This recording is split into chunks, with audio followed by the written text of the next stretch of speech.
우리의 삶에서 우리가 성장하지 못하는 이유가 있죠.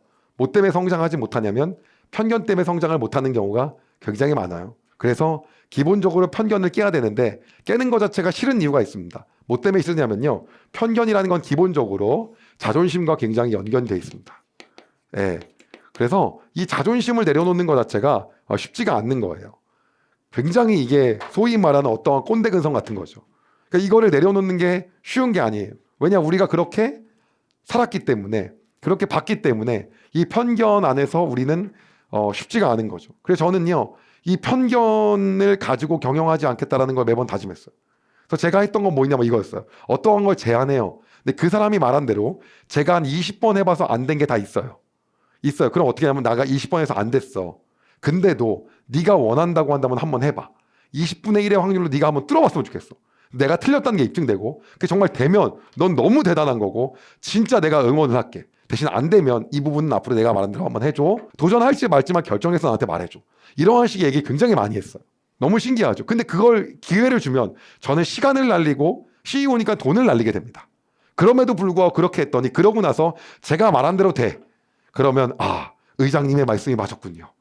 그냥 앞으로 그렇게 말한 대로 하면 거의 그게 맞는 것 같습니다. 예, 근데 가끔 200 중에 하나 정도가 그 친구 말대로 될 때가 있어요. 나는 그렇게 절대 된 적이 본 적이 없는데 한 200번 중에 한 번이 돼요. 그러면 저도 제 사고가 깨지는 거예요. 이런 게 있었어. 이게 되는 거였어. 근데 그 200번에 한 번이 폭발적인 힘을 발휘하더라고요. 뭐 하는데? 성장을 하는데. 근데 제가 그냥 이건 그런 거 안 돼, 안 돼, 안 돼, 안 돼, 안 돼 썼으면은 그 기회가 안 오잖아요. 그런데 199번은 보통 내가 뭐라 그랬냐? 이게 거의 대다수입니다. 그러나 우리 안에서 편견을 깼는 일을 우리가 하기 시작할 때 우리 안에 뭐가 일어나냐면 성장이 일어나는 건데 영적인 부분도 마찬가지라고 하는 거예요. 우리 안에 깨뜨려야 될 부분들 그런 부분들이 우리 안에 굉장히 많이 존재한다라고 하는 거죠. 오늘 말씀을 가지고 이제 여러분과 이런 얘기를 하려고 하는데요. 예수님께서 산상수훈을 통해서 진정한 하나님 나라가 무엇인지 하나님의 나라가 어떤 것인지를 이야기를 하셨어요. 그리고 나서요 산을 내려오십니다. 그때가 이제 그 산상수훈을 이야기하신 곳이 어디냐? 신학자들마다 의견이 다르지만 갈릴리인 건 거의 분명합니다. 그래서 갈릴리 호수의 북서쪽 연안, 북서쪽 연안이 아닐까라고 추정을 합니다. 어쨌든 간에 그때 많은 사람들이 예수님의 말씀을 듣고 감동하며 예수님을 따릅니다. 한쪽에서 나병 환자가 예수님께 절을 하며 원하신다면 저를 깨끗하게 해주세요. 제 나병을 고쳐주세요. 라고 이야기를 하는 거예요. 그리고 예수님께서 말씀하십니다. 마태복음 8장 3절이에요. 예수님께서 손을 내밀어 그 사람에 대하여 말씀하셨습니다. 내가 너를 고쳐주길 원한다.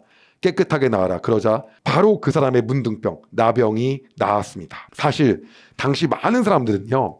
예수님을요. 군사적 메시아로 추앙하는 분위기가 생기기 시작했어요. 왜냐하면 구약에서 다시 오실 메시아는 다윗이다 뭐 이런 얘기가 많이 나오거든요. 그냥 다 비유인데도 불구하고 그렇게 생각을 하는 거예요. 그러니까 다윗과 같은 그러한 왕이 올 거다. 즉 로마인을 내쫓고 군사적 왕으로 모든 것들을 지배하고 점령할 거다라고 생각하는 거예요. 그런데 여러분 알다시피 예수님은 그렇게 오신 분이 아니잖아요. 하나님의 나라는 그렇게 선포되는 게 아니잖아요. 그런데 예수님께서 이렇게 말씀하실 때가 있어요. 기적을 베푼 다음에 이걸 어디에도 말하지 말아라. 그럼 어디에도 말하지 말라는 이유가 있다는 거죠. 왜 그러냐? 사람들이 말하는 군사적 메시아, 로마를 지배하고 정복하는 그 메시아에 대한 희망과 소망을 주고 싶지가 않아서예요. 그게 아닌데 그게 퍼질수록 계속해서 그 사상만 올라오는 거예요. 그러기 때문에 아무도 말하지 마라. 왜 말하지 말라고 했을까? 그게 그것 때문이었던 거예요. 마태복음 8장 4절은 이렇게 말하고 있습니다. 예수님께서 그에게 말씀하셨습니다. 아무에게도 이 일을 말하지 마라. 다만 가서 제사장에게 내 몸을 보여주어라. 그리고 모세가 명령한 대로 예물을 바쳐서 사람들에게 증거로 삼아라. 어떤 얘기입니까? 말하지 말라 그러죠. 그리고 제사장에 가서 제물을 바치고 하래요. 그럼 이거는 도대체 왜 하라고 하는 거죠? 하는 이유가 있어요. 이거는 내가 더 이상 나병에 걸리지 않았다. 나 이제 깨끗하게 됐다. 라는 것을 인증받고 공동체 생활을 잘하라고 하는 거예요. 그래서요. 예수님이 그 공동체로의 복귀를 원하신 마음 때문에 이렇게 얘기하신 거죠. 그리고 나서 예수님은요. 다시 가버나움으로 향하십니다. 모든 사역이 갈릴리에서 일어나고 있어요. 그런데 가버나움으로 도착했을 때 이번엔요. 100명의 군인을 다스리고 있는 로마의 백부장이 예수님께 나옵니다. 그리고 그가 예수님께 얘기해요. 마태복음 8장 6절이에요. 백부장이 말했습니다. 주님, 제 종이 집에 중풍으로 누워있는데 매우 고통을 받고 있습니다. 예수님께서 말씀하셨습니다. 내가 가서 고쳐주겠다. 그런데 사실은 많은 신학자들에 의하면 이 부분이요, 원어적으로 해석을 했을 때 이러한 뉘앙스도 있다고 얘기합니다. 어떠한 뉘앙스냐면 내가 가서 고쳐야 하겠느냐, 이런 뉘앙스가 있다는 거예요. 왜 그러냐면 이유가 이거예요. 난 유대인이다. 이방인들을 취급하지 않는다. 근데 이방인인 너 로마 장군에 내가 직접 가야겠냐, 그 말이 담겨 있을 수 있다는 거예요. 그럼 그 얘기를 왜 하십니까, 예수님이요? 믿음을 보려고요. 그래서 그 뉘앙스일 수도 있다라고 하는 그러한 견해들이 있습니다. 그런데 백부장은 그 말을 듣고 기분이 나빠서요, 내가 괜히 말했다 라고 나아만 장군처럼 첫 번째 뻐대처럼 그렇게 뻗팅기지 않았어요. 나아만은 처음에 한번 뻗팅거든요. 근데 그 수아가 얘기하잖아요. 아니, 뭐라도 할 거면 할 거였는데 이왕 온 김에 저희 가서 좀 그냥 담거라, 요단강에 가셔라 라고 얘기하는 것처럼 마치 그렇게 뻗팅기지 않고 한 방에 수군해요. 어떻게 하냐, 이렇게 얘기합니다. 마태복음 8장 8절에서 9절입니다. 백부장이 대답했습니다. 주님, 저는 주님을 집에 모실 만한 자격이 없습니다. 그저 말씀만 해주십시오. 그러면 제 종이 나을 것입니다. 제 자신도 다른 사람의 부하이고, 그렇죠, 천부장의 부하겠죠. 다른 사람의, 제 밑에도 부하들이 있습니다. 제가 부하에게 가거라 하면 그가 가고 오너라 하면 그가 옵니다. 그리고 부하에게 이것을 하라 하면 그것을 합니다. 예수님의 말씀에 권세가 있기 때문에 제가 가지고 있는 힘처럼 부하에게 가라 그러면 가는 것처럼 예수님의 말씀의 권능이 고쳐라 하면 그냥 고쳐지고, 그리고 나서라 그럼 나서질 수 있는 거 아닙니까? 그 정도 능력이 있으신 분이 굳이 오실 필요가 있습니까? 라고 얘기한 거예요. 그래서 예수님이요, 너무나도 깜짝 놀라서 이렇게 이야기합니다. 마태복음 8장 10절에서 12절입니다. 예수님께서 이 말씀을 들으시고 놀라시며 따라오던 사람들에게 말씀하셨습니다. 내가 진정으로 말한다. 나는 지금까지 이스라엘에서 이같이 큰 믿음을 가진 사람을 본 적이 없다. 내가 너희에게 말한다. 그리고 나서 더 놀라운 얘기를 합니다. 많은 사람들이 동쪽과 서쪽에서 와서 하늘나라에서 아브라함, 이삭 그리고 야곱과 함께 앉아서 먹을 것이다. 거의 이들에게는 이들은 말을 할 수도 없는 사람들, 아브라함, 이삭, 야곱 꺼내고 있어요 지금.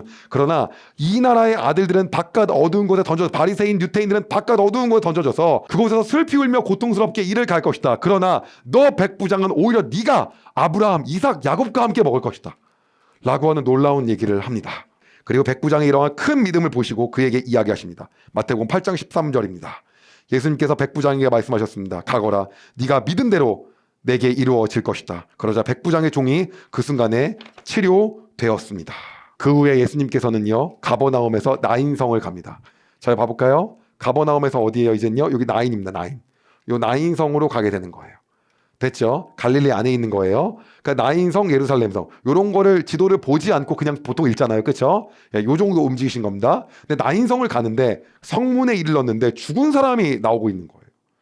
거기 과부가 아들 하나를 데리고 있었거든요. 아들 하나밖에 없었어요. 그 아들이 죽어서요, 그를 데리고 나오는 거예요. 예수님이 그를 보고 너무 불쌍하게 여기십니다.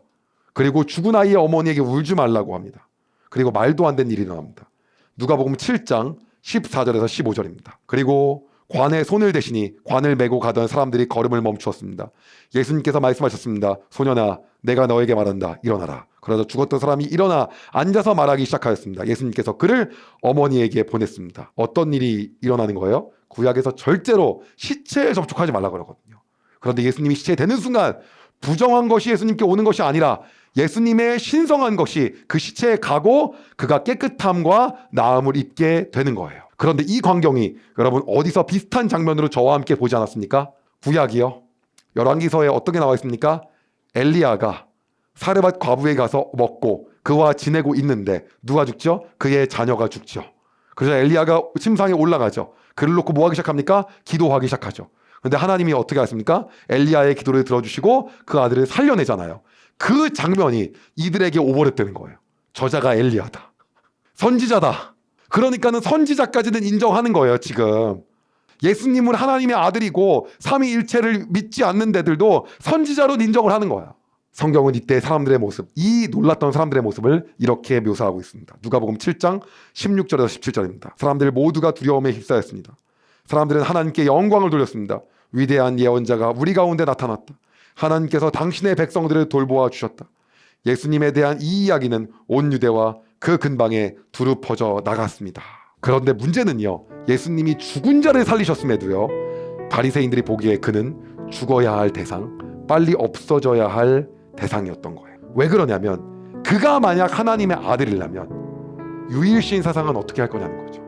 지금도 혈통적 유태인들에게서 내가 예수님을 나의 주인으로 인정하고 그분은 하나님의 아들이시며 동정녀를 통해 나셨고 죽으시고 부활하시고 우리의 죄를 사하시고 그를 통해서 누구든지 그를 믿는 자마다 영원한 생명을 얻는다라는 걸 받아들이는 유대인들이 있거든요.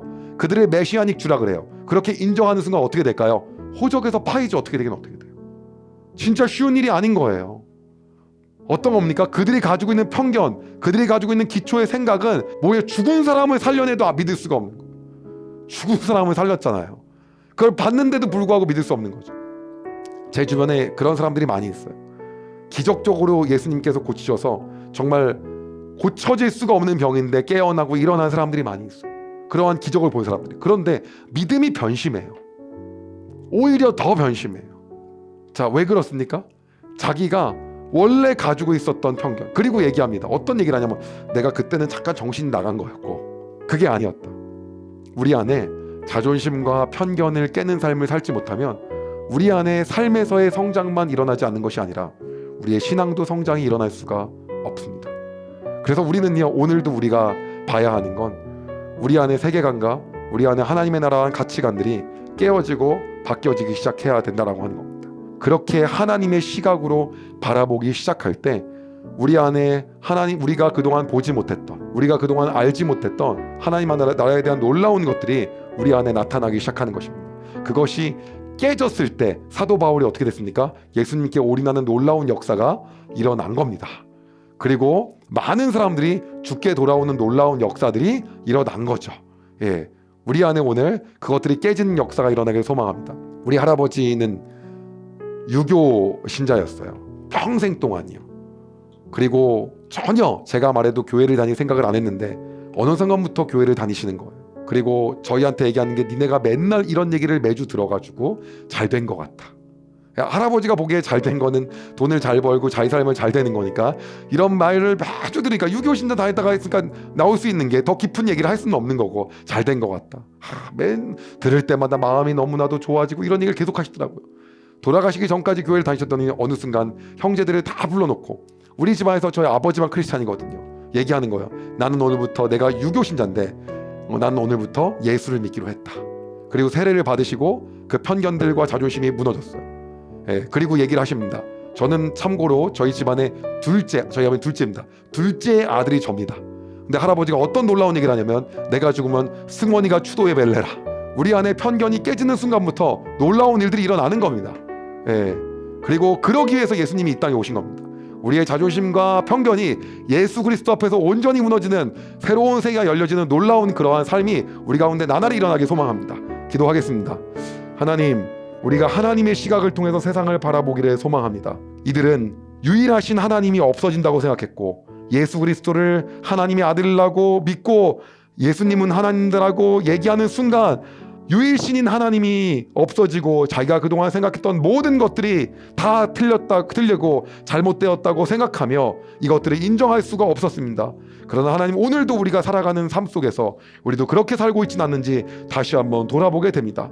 우리가 살아가고 있는 모든 것들이 편견에 사로잡혀 우리의 자존심에 사로잡혀 우리가 깨뜨리고 없애야 됨에도 불구하고 그렇게 하지 못하는 것들이 있다면 주님, 오늘 이 시간 우리의 가득한 교만과 완악함과 우리의 편견이 깨어지는 놀라운 역사가 오늘 일어나게 하여 주시옵소서. 우리의 삶을 통해서 깨진 편견 안에서 새로운 일을 행하실 주님을 찬양합니다. 주님, 놀랍게 역사하여 주시옵소서. 주님을 찬양하며 예수님의 이름으로 기도드립니다. 아멘. 여러분, 은혜 많이 받으셨나요? 이 영상을 통해 더 많은 사람들에게 하나님의 은혜를 공유하길 원하신다면 여러분의 구독과 좋아요가 꼭 필요합니다. 오늘도 여러분의 삶에 하나님의 은혜가 가득하길 진심으로 소망합니다.